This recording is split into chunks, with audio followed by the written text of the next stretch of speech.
ஒட்டுமொத்த இந்திய தேசமும் பில்கிஸ் பானுவுக்காக நிற்க வேண்டும். இங்க மக்கள் மறப்பது அவர்களுடைய இயல்பு, நினைவூட்ட வேண்டியது நம்முடைய கடமை. குழந்தைய செவுத்துல தூக்கி அடிச்சு கொலை பண்ணானுங்க. இவர்களை என்ன சொல்லி அனுப்பிச்சிருக்காங்க? நல்நடத்தை நாயிங்க, வெறி பிடிச்ச நாயிங்க.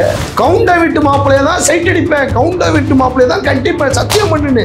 உன் வீட்டு பிள்ளைய கை வச்சிருந்தா நீ சும்மா இருந்திருப்பியா? வலையில போட்டு கட்டை எடுத்து சத்தையார்னு போடு, கொட்டைக்கிட்ட நசிங்கிறோம்.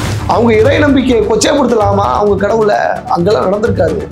ஆனால் என்னுடைய மகள் அங்குதான் சரளமாக கண்டெடுக்கப்பட்டால் அப்படின்ட்டு கதறினாரு.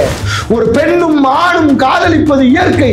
பாரதிய ஜனதா கட்சியினுடைய அலுவலகங்களில் பணிபுரியக்கூடிய நிர்வாகிகள் சேட்டை செஞ்சவங்க தான் சசிகலா, புஷ்பா இடுப்பை பிடிச்சி தடவுனாங்க. பாஜக இந்தியாவுக்கே எதிரான அமைப்பு.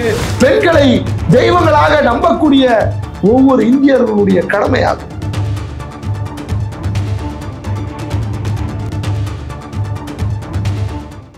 பில்கிஸ் பானு வழக்கு, விடுதலை செய்த குற்றவாளிகளுடைய விடுதலை ரத்து. ஒரு பக்கம் எல்லாருமே இத வரவேற்கிறாங்க. அதுல எந்த ஒரு மாற்றமும் எல்லாருமே வரவேற்கிறாங்க. பாஜக காரங்களை தாண்டி வரவேற்கிறாங்க. குறிப்பாக பில்கிஸ் பானு, நான் நல்லா தூங்குவேன், எனக்கு நிம்மதியா தூக்கம் வரும் அப்படின்ற மாதிரியான போட்டிருக்கிறாங்க. இது எப்படி பார்க்கப்படுது அப்படின்றப்ப பொதுவா எல்லாராலையும் வரவேற்கப்படுது.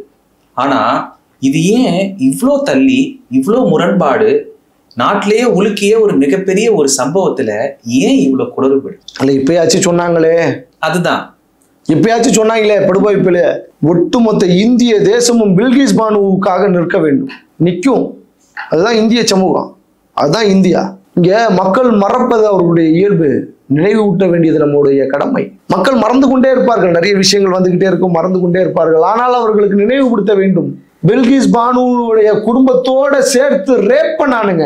இந்த குழந்தைய செவுத்துல தூக்கி அடிச்சு கொலை பண்ணானுங்க. மிகப்பெரிய மிருகங்கள் இவங்க. மிருகம் கூட ஒரு பிறந்த குழந்தை ரத்த வாடை அடிக்கும் போது அந்த குழந்தைய போயிட்டு தொடாதுன்னு நான் கேள்விப்பட்டிருக்கேன். எனக்கு உண்மையானலாம் எனக்கு தெரியல, அப்படி கதைகள் கேள்விப்பட்டிருக்கிறேன். ஒரு பச்சை குழந்தைய அடிச்சு கொண்டுட்டு அந்த பெண்ணை உடைய பாலியல் இச்சைக்கு அனுபவிக்கணும்னு பாக்குற பத்தியா? நீ எவ்வளவு பெரிய மிருகம்! நீ தன்னுடைய தாய், மாமியார், பிள்ளைகள் முன்பாக எல்லோரையும் நிர்வாணப்படுத்தி அவங்கள ரேப் பண்ணணும்னு நினைக்கிற அந்த அயோக்கியத்தனமான புத்தியை என்னன்னு சொல்ல? இவர்களை என்ன சொல்லி அனுப்பிச்சிருக்காங்க? நல்நடத்தை நாயிங்க, வெறி பிடிச்ச நாயிங்க. அசிங்கமா கேட்டுருவேன் நானு. இந்த நாய்களுக்கு நல்நடத்தைன்னு சொல்லி வெளியில விடுறாங்களே, இவங்க எவ்வளவு பெரிய திருட்டு பசங்களா இருப்பாங்க. நேரடியாக நரேந்திர மோடியினுடைய தலையீடு இருக்கிறது. ஏனென்றால் அவர்கள் குஜராத் மாநிலத்தை சேர்ந்தவர்கள். வழக்கு மே 2022 தீர்ப்பு கிடைக்குது. அதுக்கப்புறம் இது வருது. அவங்களை எப்படி வரவேற்றாங்க தெரியுமா? புனிதர்கள் அவனுங்க, உத்தம சீலர்கள் அவனுங்க. நம்ம வீட்டில் இருக்கக்கூடிய ஒரு பொம்பளை பிள்ளை மேல கையை வச்சுட்டு அவனுக்கு எவ்வளவு கோபம் வருது. வள்ளி கும்மி ஆட்டம் போடுறிய ராஜா, குங்கு மண்டலத்துல பொம்பளை பிள்ளைகிட்ட சத்தியம் வாங்குறிய. கவுண்டை விட்டு மாப்பிள்ளைய தான் சைட் அடிப்பேன், கவுண்டை விட்டு மாப்பிள்ளைய தான் கட்டிப்பேன், சத்தியம் பண்ணுன்னு. உன் வீட்டு பிள்ளைய கை வச்சிருந்தா நீ சும்மா இருந்திருப்பியா? பில்கிஸ் பானு பக்கம் நிற்க வேணாமா? நம்ம நிற்கும், நிச்சயமா நிற்கணும். அதுதான் அறம். அந்த நாயங்களை வெளியில விட்டு எங்க ஊரெல்லாம் என்ன நடக்கும் தெரியும்ல? பன்னி குட்டி சேட்டை செய்யும். வலையில போட்டு கட்டை எடுத்து சத்தையார்னு போடு, கொட்டைக்கிட்ட நசிங்கிறோம். சேட்டையே பண்ணாது. லட்டு ஊட்டி விடுறானுங்க, மாலை போடுறானுங்க. தியாகிகளை இந்த நாய்ங்க, காமவெறி பிடிச்ச நாய்ங்க. தகுமா? இந்த நாட்டிலேயாச்சும் நடக்குமா? இது அசிங்கம் இல்லையா? பில்கிஸ் பானுடைய விஷயத்தை பார்த்து உலக நாடுகள் இந்தியாவை பார்த்து சிரிக்குது. இதுதான் உங்க நீதி கொடுக்கிற பொய்ஷியாடான்ட்டு. இதை விட கேவலம் வேற என்ன இருக்க முடியும்? சொல்லுகிறேன் கேளுங்கள். தொடர்ந்து RSS பாஜக காரர்கள் எவெல்லாம் RSS கீழே இருக்கக்கூடிய அமைப்புகள்ல இருக்கிறானோ அவன் அத்தனை பேர் மேலேயும் பாலியல் குற்றச்சாட்டு. எங்கேயாச்சும் ஒரு இடத்துல சலமல் பண்ணியிருப்பேன். சின்ன பையன், மைனர் பையனுக்கு கூடங்க கஞ்சாவை பிடிக்க, தண்ணி அடிக்க, ஏழ்றையில ஈடுபட, பிரியாணி அண்டாவை திருட, மெடிக்கல் குள்ள பூந்து காண்டமை திருட. டெல்லியில் மீண்டும் சொல்லுகிறேன், மக்கள் மறப்பது அவர்களுடைய இயல்பு, நினைவுபடுத்த வேண்டியது நம்முடைய கடமை. டெல்லியில நிர்பயான ஒரு பொண்ணு தெருவோரமாக சென்று கொண்டிருந்தால் ஒரு பையனோட அந்த பெண்ணையும் அந்த பையனையும் பஸ்ஸுக்குள்ள தூக்கி போட்டு அந்த பையனை அடித்து உதைத்து வெளியே தள்ளிவிட்டு நிர்பயாவை பாலியல் இச்சைக்கு ஆளாக்குனாங்க. அதுல ஒரு பையன் மைனரு, அந்த பையனும் பாஜகவில் இருக்கிறான். அவனை விடுதலை செஞ்சிச்சு. அதுக்கப்புறம் தண்டனை வழங்குச்சு. ஒட்டுமொத்த இந்தியாவுடைய தலைநகரான டெல்லியில இந்தியா கேட்ல மாணவர்கள் போராட்டம் நடத்துகிறார்கள். டெல்லி காவல்துறையினர் அந்த மாணவர்களை அடித்து விரட்டுகிறார்கள். மாணவர்கள் பிடிவாதமாக ஒட்டுமொத்த இந்தியாவிற்கும் அறைகோல் விடுக்கிறார்கள். இந்தியாவில் மூலை முடுக்குகள் இருக்கக்கூடிய மக்கள் அந்த மாணவர்களுக்காகவும் நிர்பயாவுக்காகவும் கரம் கோர்த்து நின்று போராட்டத்தை நடத்துகிறார்கள். நன்றாக நினைவு வைத்துக் கொள்ளுங்கள். அந்த போராட்டம் உலகம் முழுவதும் நிர்பயாவை கொண்டு சென்றது.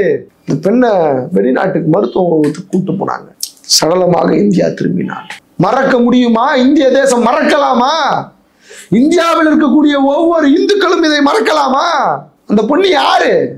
இவர்கள் சொல்லக்கூடிய சோகால் இந்துக்களுடைய அந்த சமூகத்தை சேர்ந்த பிள்ளை, அந்த மதத்தை சேர்ந்த பிள்ளை. காஷ்மீர்ல சின்ன குழந்தை ஆசிஃபானு பேரு. அவர் தந்தை சொன்னதை நினைவுபடுத்த வேண்டும், மறந்துவிடக் கூடாது. காஷ்மீர் முழுவதும் தேடினேன். எந்த பள்ளிக்கூடம், எந்த இடத்தையும் மூல முடுக்கையும் விடல. எல்லா இடங்களிலும் தேடினேன். என்னுடைய மகள் கிடைக்கவில்லை. அவர்கள் கும்பிடக்கூடிய ஆலயத்திற்குள் தேட வேண்டுமா என்கின்ற எண்ணம் வரும்போது நான் நினைத்து கொண்டேன், எனக்கு எப்படி அது புனிதமோ, என்னுடைய இறையாண்மை எனக்கு எப்படி, இறை நம்பிக்கை, இறையாண்மை இல்லை, இறை நம்பிக்கையும். அவங்க இறை நம்பிக்கையை கொச்சைப்படுத்தலாமா? அவங்க கடவுளை அங்கெல்லாம் நடந்திருக்காது. ஆனால் என்னுடைய மகள் அங்குதான் சடலமாக கண்டெடுக்கப்பட்டால் அப்படின்ட்டு கதறினாரு. இந்திய நாட்டில் இருக்கக்கூடிய இந்துக்களுடைய காதுகள் செவிடாயிடுச்சா என்ன? மறந்து விடுவார்களா என்ன? உண்ணாவுவை எத்தனை முறை கொலை செய்தார்கள்? செய்தவர்கள் யார்? உத்தரப்பிரதேஷ் மாநிலத்துல பக்கத்து வீட்டு இஸ்லாமிய பையன் ஒரு இந்து பெண்ணை காதலித்தான் என்பதற்காக அந்த இஸ்லாமிய பையனுடைய தந்தையை கொலை செய்கிறார்கள் இவர்கள். யாரு? பாஜக காரனுங்க.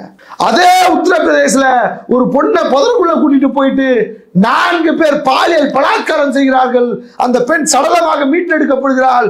அந்த பெண்ணுடைய தந்தையும் தாயும் கதறி எழுகிறார்கள். டெல்லியில் இருந்து காங்கிரஸ் தலைவர் ராகுல் காந்தியும் பிரியங்கா காந்தியும் படையெடுத்து வராங்க. ஹைவேஸ்ல வச்சு அந்த குரங்கோட பேசிட்டு இருப்பானே, அவன் பேர் அந்த முதல்வர் பேரு யோகி ஆதித்யநாத், கைது பண்றான். 144 தடை செய்யறான். பத்திரிகையாளர்கள் என்ன சம்பவம் நடந்தது என்று உள்ளே சென்று பார்ப்பதற்காக சென்று கொண்டிருக்கிறார்கள். அவர்களை தேசிய பாதுகாப்பு சட்டத்தில் கைது செய்கிறது. அந்த பெண்ணினுடைய சடலத்தை காவல்துறையை எரிக்கிறது. இந்த போல கொடுமை எங்கெங்க நடக்கும்? ஒரு பெண்ணும் ஆணும் காதலிப்பது இயற்கை, அதுதான் இயல்பு, அதுதான் ஒரு சமூக மாற்றத்தை ஏற்படுத்தும். காதல் என்பது ஒரு சமூக மாற்றத்தை ஏற்படுத்துவதற்கு, ஒரு பொது உடைமை சமூகத்தை உருவாக்குவதற்கான முதல் ஆயுதம், முக்கியமான ஆயுதம் காதல். மதத்தை கடந்து, இனத்தை கடந்து, மொழியை கடந்து, பொருளாதாரத்தை கடந்து, நிறத்தை கடந்து ஒரு சமூகத்தை சமமான ஒரு சமூகமாக மாற்றுவதற்கு காதல் என்ற ஆயுதம் மிக முக்கியம். ஒரு பெண்ணும் ஆணும் காதலித்துக் கொண்டிருக்கிறார்கள், இளைஞர்கள் காதலித்துக் கொண்டிருக்கிறார்கள். அந்த பெண்ணை நிர்வாணப்படுத்தி, அந்த ஆணை நிர்வாணப்படுத்தி, ஒடுக்கப்பட்ட நசுக்கப்பட்ட சமூகத்தை சேர்ந்தவர்கள் காதலிக்கிறார்கள் என்ற ஒரே ஒரு காரணத்திற்காக அந்த பொண்ணை அம்மனமாக தோல்ல வச்சு நடந்துட்டு வந்த வீடியோ நம்ம பார்க்கலையா? செய்தவர்கள் யார்? இதே பாஜக காரங்க. பில்கிஸ் பானுவை பற்றி இன்னைக்கு பேசிக் கொண்டிருக்கிறோம். ஊர் உலகத்துக்கு தெரியும். நிர்பயாவை மறந்து விட்டோம், உண்ணாவை மறந்து விட்டோம், அந்த பச்சிலம் குழந்தை ஆசிஃபாவை மறந்து விட்டோம். மீண்டும் மீண்டும் நினைவுபடுத்திக் கொண்டே இருக்க வேண்டும். மக்களை நினைவில் வைத்துக் கொள்ளுங்கள். 2024 தேர்தல் வருகிறது. நம் வீடுகளில் பெண் பிள்ளைகள் இருக்கிறார்கள். இவர்கள் வாக்கை கேட்டு வருவார்கள். உங்கள் வீட்டில் இருக்கக்கூடிய பெண் பிள்ளைகள் பத்திரம், எதை வேண்டுமானாலும் செய்வார்கள். இவர்கள் செய்தவர்கள் தான். நான் அபாண்டமாக குற்றம் சுமத்தவில்லை. இவர்கள் இந்திய தேசம் முழுவதும் பாரதிய ஜனதா கட்சியினுடைய அலுவலகங்களில் பணிபுரியக்கூடிய நிர்வாகிகள் சேட்டை செஞ்சவங்க தான். தமிழ்நாடு உட்பட. அதற்கு உதாரணம் சசிகலா, புஷ்பா இடுப்பை பிடிச்சி தடவுனாங்க. பாரதிய ஜனதா கட்சியினுடைய முக்கியமான தலைவர் அண்ணாமலை சொல்லுகிறார், பெண்களுக்கு இவர்கள் கொடுக்கக்கூடிய மரியாதை. குஷ்பு, காயத்ரி ரகுராம், நமிதா போன்ற நடிகர்கள் என்னுடைய அலுவலகத்துக்கு வருவாங்க. கதவை திறந்து வச்சிருப்பேன். ஏன்னா உங்களுக்கு தெரியும், பாரதிய ஜனதா கட்சியில் அக்காவும் தம்பியும் எப்படி உரையாடி கொள்வார்கள் என்பதை திருச்சி சூர்யாவும் டெய்ஸியும் சொன்னாங்க. கேட்டோம்ல, இனிமையான வார்த்தை. காலையில ஏஞ்சி கேட்ட என்னடான்னு கேட்டா இனிமையா இருக்கு, அவ்வளோ இனிமை. இவர்கள் பேசும் உச்சரிப்புகளும் ஆச்சாரமான வார்த்தைகள். பாஜக பெண்களுக்கு எதிரான அமைப்பு. பாஜக இந்தியாவில் இருக்கக்கூடிய பெண் குழந்தைகளுக்கு எதிரான அமைப்பு, பாஜக இந்தியாவில் இருக்கக்கூடிய இந்து பெண்களுக்கு எதிரான அமைப்பு, பாஜக இந்தியாவுக்கே எதிரான அமைப்பு. அதை புறக்கணிக்க வேண்டியது இந்தியாவில் இருக்கக்கூடிய, இந்தியாவை நேசிக்கக்கூடிய, இந்தியாவில் பெண்களை தெய்வங்களாக நம்பக்கூடிய ஒவ்வொரு இந்தியர்களுடைய கடமையாகும்.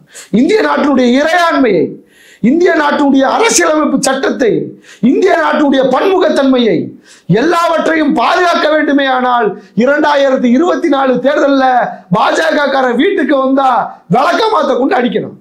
அதுவும் தமிழ்நாட்டில் வந்தா பாலியல் ஜல்சா பார்ட்டின்னு அவனை கேள்வி குத்துக்குள்ளாக்கணும். அவனை விரட்டி விரட்டி அடிக்கணும். பணம் கொடுப்பான், வாங்கி வச்சுக்கோ. ஆனா அவனுக்கு எதிராக உன்னுடைய வாக்குகளை செலுத்து. இந்தியாவை காப்பாற்ற வேண்டுமானால் இந்தியா என்கின்ற அந்த கூட்டணிக்கு வாக்கை செலுத்தி இந்தியாவை மீட்க வேண்டிய கடமை இந்தியாவில் இருக்கக்கூடிய இந்தியாவினுடைய வாக்காளர்கள் ஒவ்வொருத்தருக்கும் இருக்கிறது. அதை விடவும் மிகவும் முக்கியம், இந்தியாவில் இருக்கக்கூடிய மாணவர்களுக்கு, இளைஞர்களுக்கும் இருக்கிறது. இந்தியாவுடைய மிகப்பெரிய வளமாம் இளைஞர் வளம். அந்த இளைஞர்கள் பாரதிய ஜனதா கட்சிக்கு எதிராக களம் காண வேணும், அரசியல் களத்துக்குள்ள குதிக்க வேணும். நீ யாரா வேணா இருக்கலாம், இந்துவாயிரு, ஐயராரு, தலித்தாரு, எவனா வேணா இரு. ஆனா இந்தியாவுடைய விரோதியான பாஜகவுக்கு எதிராக நில்லு. மிக்க நன்றி லெனின். இவ்வளவு நேரம் உங்களுடைய நேரத்தை ஒதுக்கி உங்களுடைய கருத்துக்களை பயன்படுத்தி மிக்க நன்றி. ரொம்ப நன்றி. நன்றி.